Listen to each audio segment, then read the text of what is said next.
This week, we can hardly believe it. We've seen the Warcraft movie and we can't wait to tell you all about it. Mike prepares for next week's festivities as he looks back at his favourite E3 shockers, and we spend even more time in space with brand new strategy experience Stellaris. This is Player Attack.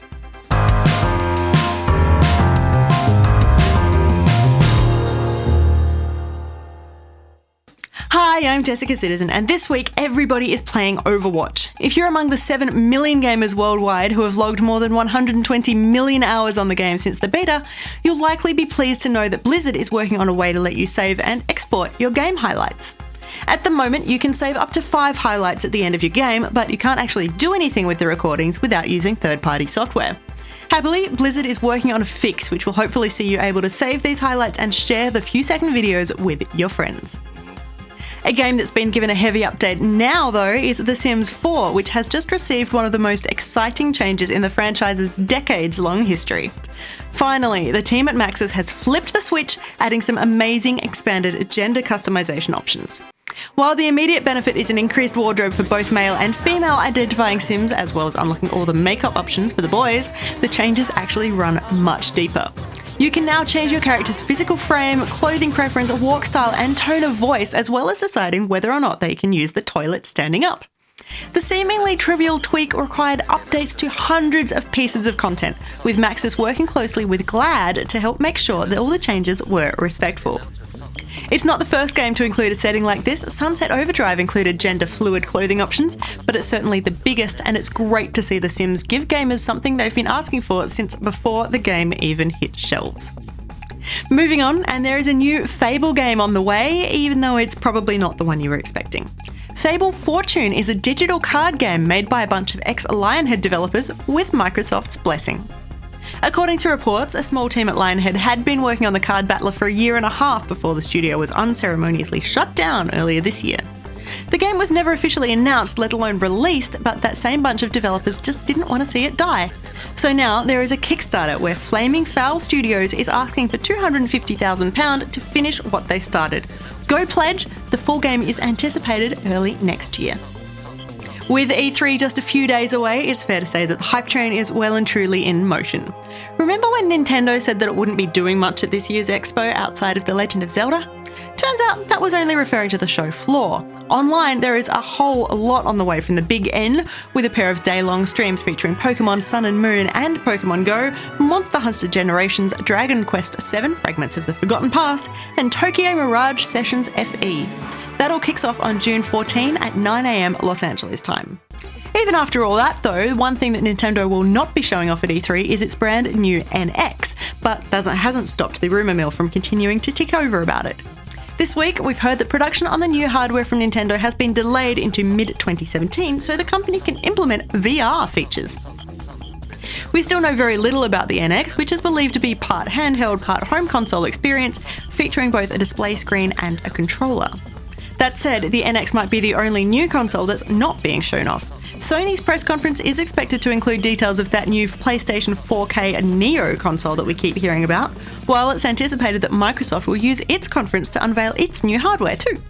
Of course, the company is still keeping awfully quiet about the new machine, believed to be codenamed Scorpio, but the E3 website might have let a small part of the secret out a bit early. The official Expo website breaks companies down by category, including platforms. So there's one for PlayStation 4, one for Wii U, one for Xbox One, and now there's one for Xbox One VR. There are 4 companies signed up: Rebellion, Maximum Games, Readily Information Company, and 3D Rudder, but none of them are talking either. And now, movie news, and there's a few interesting bits this week. First up, work on the Ready Player One movie continues, with filming reportedly starting later this month. Key roles have now been filled. Tyre Sheridan plays Parzival, Olivia Cook is Artemis, Japanese newcomer Win Morisaki is Dato, the BFG himself, Mark Rylance, is Halliday, Simon Pegg is his personal partner, Ogden Morrow, and Ben Mendelsohn is set to be the bad guy, Nolan Sorrento. Excitingly this week, we've learned who will play IROC, one of the game's major griefers, none other than TJ Miller from Deadpool, Yogi Bear, and Silicon Valley. If you want to live here, you've got to deliver. Like Steve. Jobs or Wozniak? Steve Jobs or Steve... No, I heard you. Which one? Jobs. Jobs was a poser. He didn't even write code. The comedian specialises in playing, well, annoying characters, so setting him up as an internet troll is kind of perfect casting. Not sure about how perfect the casting is in Dead Rising Endgame, but Jesse Metcalfe is back in the sequel to the somewhat ridiculous Dead Rising Watchtower, and it is due to hit Sony's Crackle online service on June 20th. The story is simply more of the same. It's loosely based on Capcom's franchise, so you can expect some good, messy fun, this time with Billy Zane as a scientist who uses zombies as guinea pigs for his own cruel experiments. And finally, Tom Clancy's The Division is the latest game to get the Hollywood treatment, according to reports, with Donnie Darko's Jake Gyllenhaal on board both to star and produce. It wouldn't be the first time the actor has played a key role in a Ubisoft adaptation. He also played the title role in 2010's Prince of Persia: The Sands of Time, which, with a Metacritic score of 50, was perfectly average. Still, that Swords and Sandals epic was quite different to this new gritty take on New York, which has broken Ubisoft records for the highest number of first-day sales, generating $330 million globally in its first week. No further details as yet, but we will keep you posted. And for more information on any of these stories, or to keep up to date with the latest gaming news, head to playerattack.com. But for now, stick around, got plenty more still to come.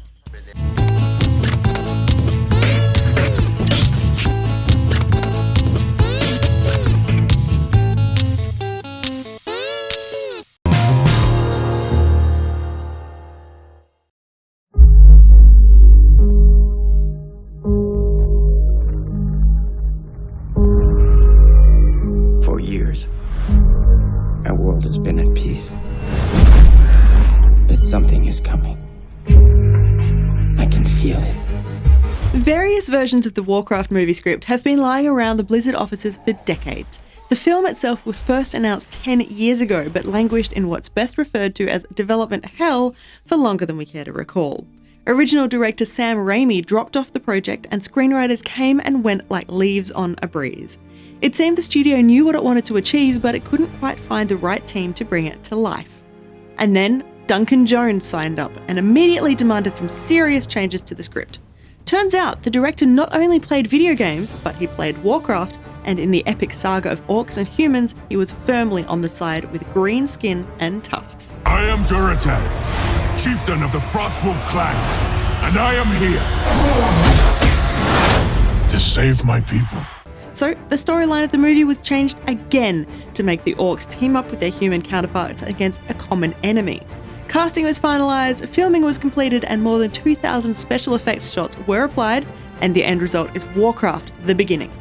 I'm not sure necessarily it was worth the wait, but fans of the games are in for a treat. Saving the world is not a one-man job. We fight together or we die together. You'll have me to protect you. I need no one to protect me. Well then.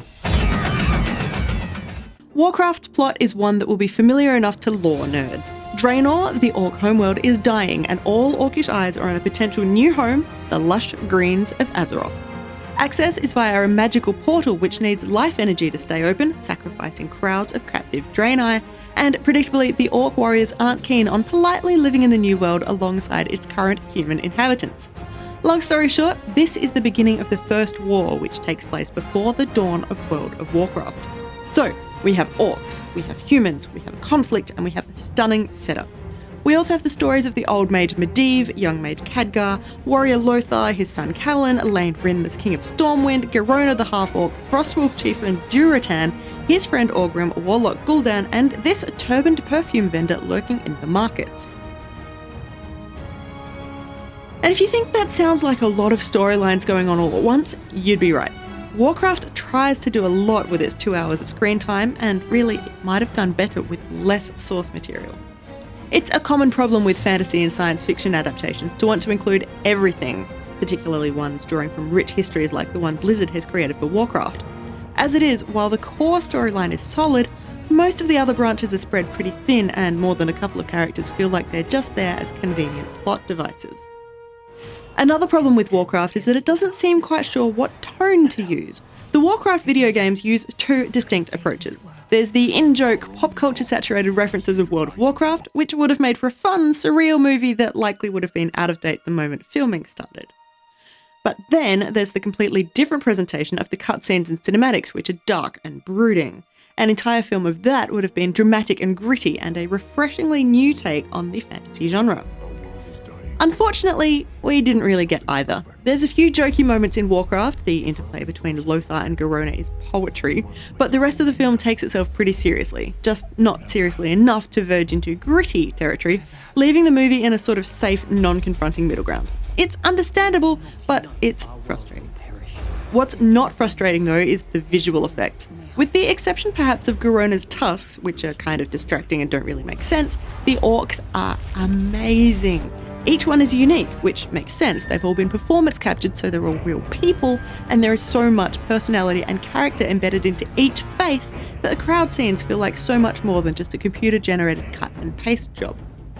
Anything involving magic is appropriately glowy-eyed and sparkly, and the griffins, wolves, and other creatures are feathery, furry perfection. It was nearly enough to make me forget that winged lions are a physical impossibility without adding an extra set of shoulders. Ignoring all the stigma that's attached to video game tie-in movies, Warcraft is actually pretty good. It's visually spectacular, the special effects are glorious, and the main storyline is quite a satisfying ride. Even if you've never played a Warcraft game before and you don't know your thrall from your Arthas, you'll probably have fun with this one. On the other hand, if you are familiar with your source material and not expecting a serious bit of epic fantasy, you certainly won't be disappointed. Whatever you plan to do it now!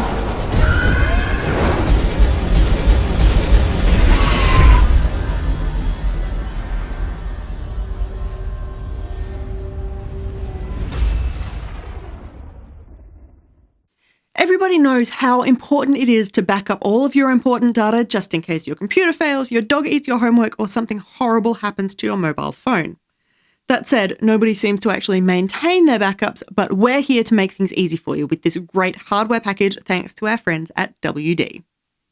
There's a 3TB My Passport Ultra, which you can use to store all your photos, videos, music, and other data, paired with a MyCloud personal cloud storage device, which means you can access all of that stored data with just a few clicks, no matter where you are in the world.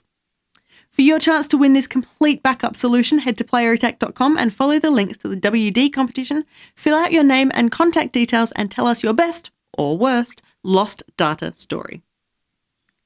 The competition is open to anyone in Australia and runs all the way up until June 28, with the winner announced on Player Attack shortly after.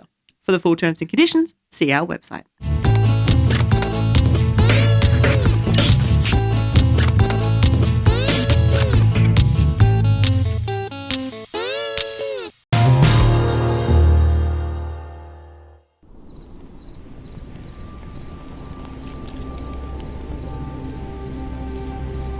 Ever since the dawn of our civilization, we've been reaching for the heavens.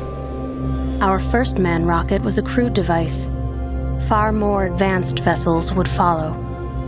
But for 2 centuries, we stared longingly at the vast ocean of stars beyond our solar system, fearing them forever out of reach. Then, in one swift stroke, the invention of the warp drive changed our world. A new frontier loomed, and the start of an intense race to colonize the far reaches of space began. We've been talking a lot about Master of Orion lately, but what if the game wasn't turn-based? What if your space strategy wasn't going to wait for you to make up your mind? That's pretty much the question that's answered by Stellaris, the newest game from Paradox. And unfortunately for us, the second part of the answer sees my poor little space civilizations being smashed in the face by a bunch of mean aliens. Over and over, game after game. Stellaris can be brutal, even at the easiest difficulty settings. Our first generation of warships would lead the rescue operation. When we arrived, we soon located the remains of Nephthys floating in the darkness. And approaching us, a fleet of alien warships, their technology far beyond ours. The core of the game is still a 4X strategy game. Explore the galaxy, expand your civilization, exploit the resources and the alien races that you find, and exterminate anything that gets in your way.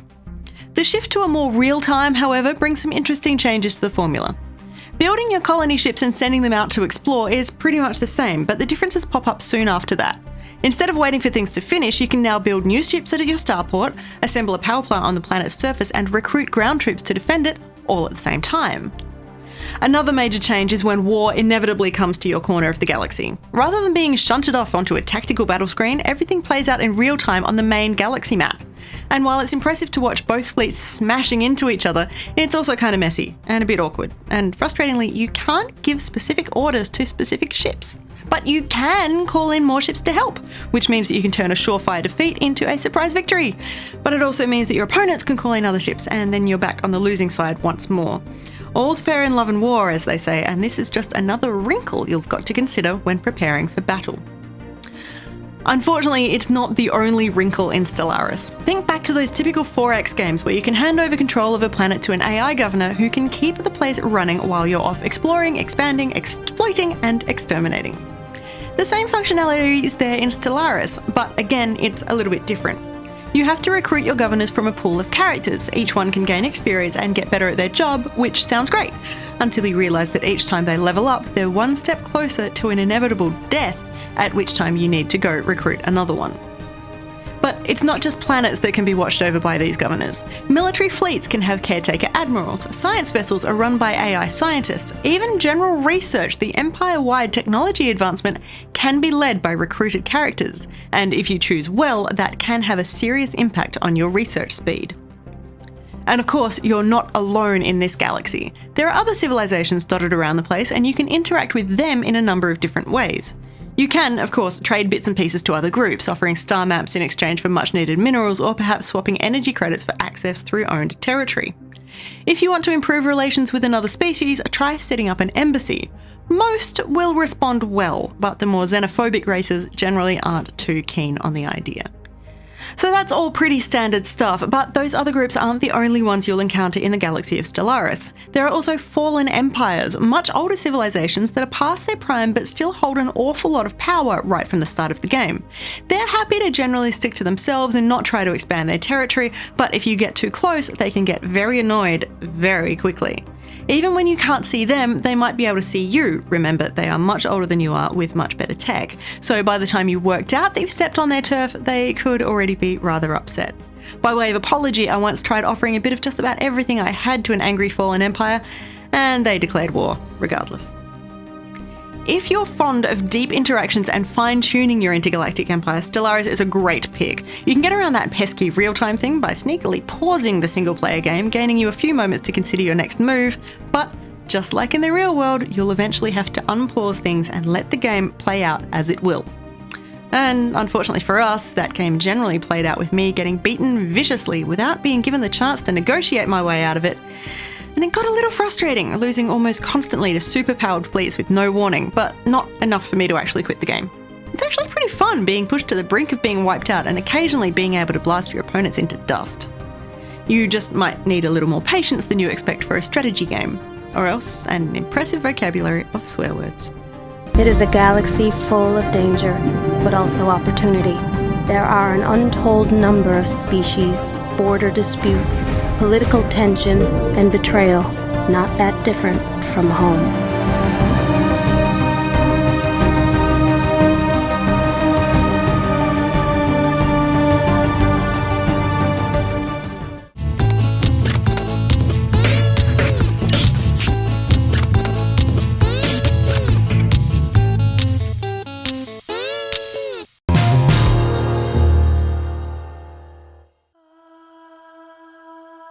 With E3 just around the corner, I want to take a little time to highlight some of my favourite moments from the Expo's illustrious past. Not the good bits. No. That'll come in a later episode. No, I'm going to talk about some of the worst/ill-conceived nuggets of E3 press conference history. Let's get to it. It's 2006. The PS3 hype train is in full motion and people are clamouring for more information. When's it coming out? How much will it cost? What kind of amazing new game experiences should we expect from the new console? What Sony delivered was one of the worst press conferences in the E3 history, a showpiece full of awkward speeches and demos that didn't function properly. My favourite segment, however, was for Genji 2: Days of the Blade. The game's producer took to the stage to set the scene, describing Genji 2 as a game set in feudal Japan with a story based on actual events and featuring historically accurate battles. Then the giant enemy crab dropped in.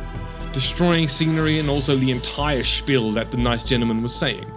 Maybe a different level would have been more appropriate for the demonstration, eh guys? Kudo Tsunoda is noted to be one of the nicest guys you'll ever meet in the games industry, which is why it's so difficult to watch this next botch, because it wasn't even his fault. It's 2009 and Natal, Xbox's camera, which would go on to be renamed the Kinect, needs to be demoed. Enter Kudo. He's appropriately excited while showing off the capabilities of Natal, even if it would go on to become a flop for not just one, but 2 generations of Xbox consoles. But suddenly, like many a live demo on an E3 stage, the technology failed in the most spectacular way. You ever wonder what the bottom of an Avatar shoe looks like? Well, bam! There it is. Alright, so let's get in and navigate the dashboard. He didn't have to say BAM, but he did. And that only served as a great exclamation point on the life of the Kinect. It wasn't even out yet. It was all over before it even started.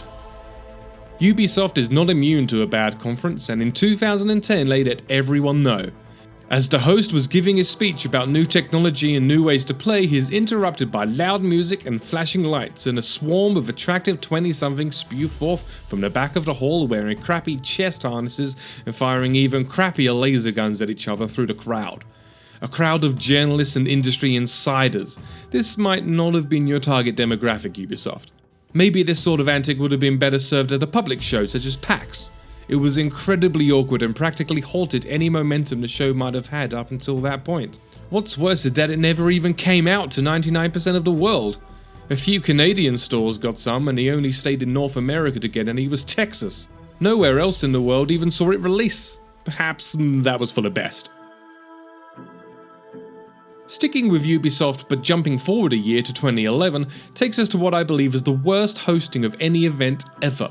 Mr. Caffeine managed to single-handedly create more awkward silences and chirping cricket moments with his terrible attempts at comedy than I had ever seen up until that point, and ever since. Although, I wonder what this game would have looked like had we released it long ago. It really was just the same joke over and over and over again. There really isn't much else I can say about Mr. Caffeine's time in E3 Spotlight other than please don't do that to us again, Ubisoft. For this segment, we're going to have to go back in time over 20 years to 1995, the first ever E3. No, still shit. Sorry, Mr. Caffeine. We do have to don our memory hats though as we go all the way back to 95. The Sega Saturn had already released in Japan in November of 94, and in March of 95, Sega announced that it would release in North America on Saturn Day, September 2nd, 1995. Jump forward a few months to May for E3, and Sega's CEO took to the stage and dropped the bomb. Due to popular demand, Sega had already shipped 30,000 Saturns to retailers for immediate release. The Sega Saturn was officially out. No hype train, no 6 months of drip feeding info, it was just out. It sucks I have to feature this moment here because the surprise really was actually kind of awesome. Unfortunately, it spelled the beginning of the end for Sega, as the plan was to get the drop on the upcoming PlayStation for newcomers of the gaming scene, Sony. Clearly, it didn't work, and Sony remains a gaming juggernaut to this day. Sony are definitely not without fault, however, as I showed you all earlier. I'm going to leave you with my favourite failure of E3 though, brought to you again by Sony in 2006. Again. It's the end of a 2-hour press conference. Giant enemy crabs have been slain, motion controls have proven once again to be stupid unless done by Nintendo, and people's asses have started to go numb. All they wanted was a release date and a price, and boy did they get the price. After much teasing and dodging it happened. It was on the screen and it lingered like a bad fart. $600 US. That later translated to $1,000 here in Australia. Suffice to say, it was definitely a shock announcement, just for all the wrong reasons. Let's hope E3 2016 brings us more I can't believe this is happening moments. Guess we'll know in a week. I'm Mike Nottrich, and I'll catch you later. And that's about it for this edition of Player Attack. Thanks for watching. Next week, while we're in Los Angeles for E3, we've put together something a little bit special, a potted history of the Electronic Entertainment Expo from its inception back in 1995, right up to a few things on the show floor in 2016. In the meantime, you can catch us at playerattack.com. We're on Facebook, YouTube, and Twitter. And if you've got something you want to say, send us an email, mailbox@playerattack.com, or just hop on our forums. Also, if you want to support Player Attack, you can find us on Patreon and help us bring you the latest in gaming news, plus all of these wonderful interviews and reviews from the world of video games. Till next week, I'm Jessica Citizen, and this is Player Attack.